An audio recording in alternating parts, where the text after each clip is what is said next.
Good morning, everyone. I'm Jhared Jardio from grade 9 Ontario, reporting my project in math.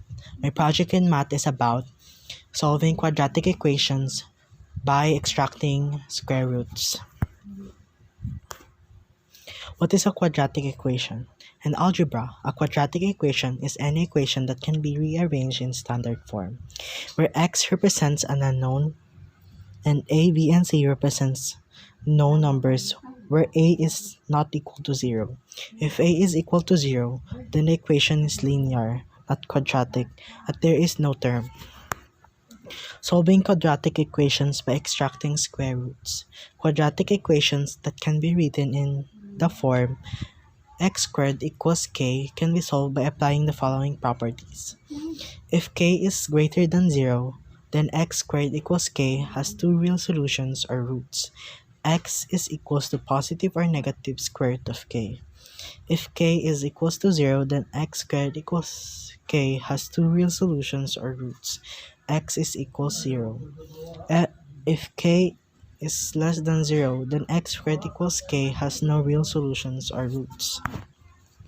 How to extract roots? For example, you will solve x squared equals 25. You will have to find the square roots of both sides. X squared equals 25 will turn to x square root of x squared equals positive or negative square root of 25. Then the answer will be x equals positive or negative 5. Since 25 is since the square root of 25 is 5.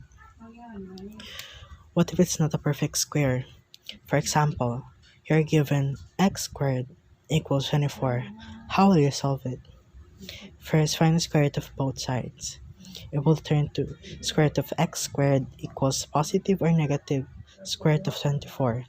Since 24 is not a perfect square number, find the factors of 24 that has perfect square number. Square root of x squared equals positive or negative square root of 4 times 6.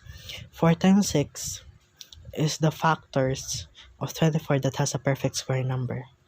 Now, find the square root of both sides.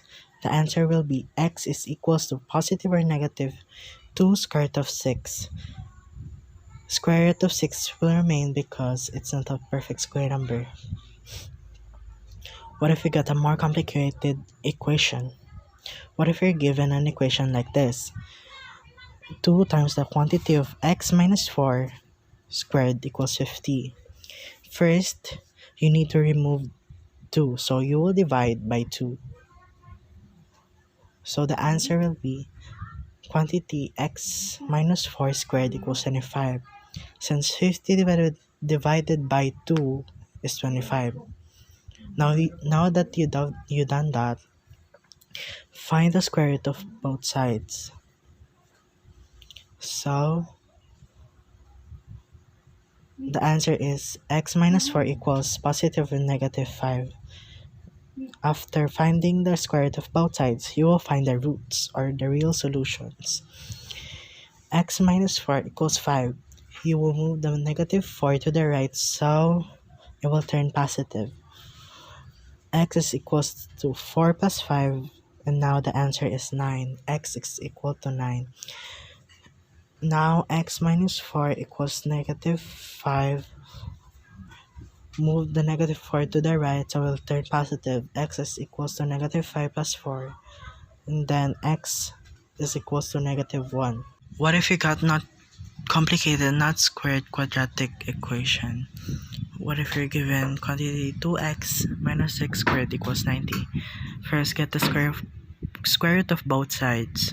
Square root of 2x minus 6 squared equals positive or negative square root of 9 times 10. 9 times 10 is the factors of 90 that has a perfect square number. Now that you got a perfect square number, find the square root of it. Now the answer will be 2x minus 6 equals positive or negative 3 square root of 10. Now that you got the answer, find the roots or solutions. First, 2x minus 6 equals positive or negative 3 square root of 10. 2x will move the 6 to the right, so it will turn positive. So it will be 6 plus 3 square root of 10. And then you need to remove the 2 from 2x. So you need to divide 2 from both sides. Now 2x is equals to 6 plus 3 square root of 10 over 2. The answer will be x is equals 6 plus 3 square root of 10 over 2. Now the second solution, 2x minus 6 is equals to positive or negative 3 square root of 10. 2x is equals to 6 minus 3 square root of 10. Because you move the 6 to the right, they will turn positive. Now you need to remove the 2 from 2x. Now divide it 2 from both sides. 2x is equals to 6 minus 3 square root of 10 over 2. The answer will be x is equals to 6 minus 3 square root of 10 over 2.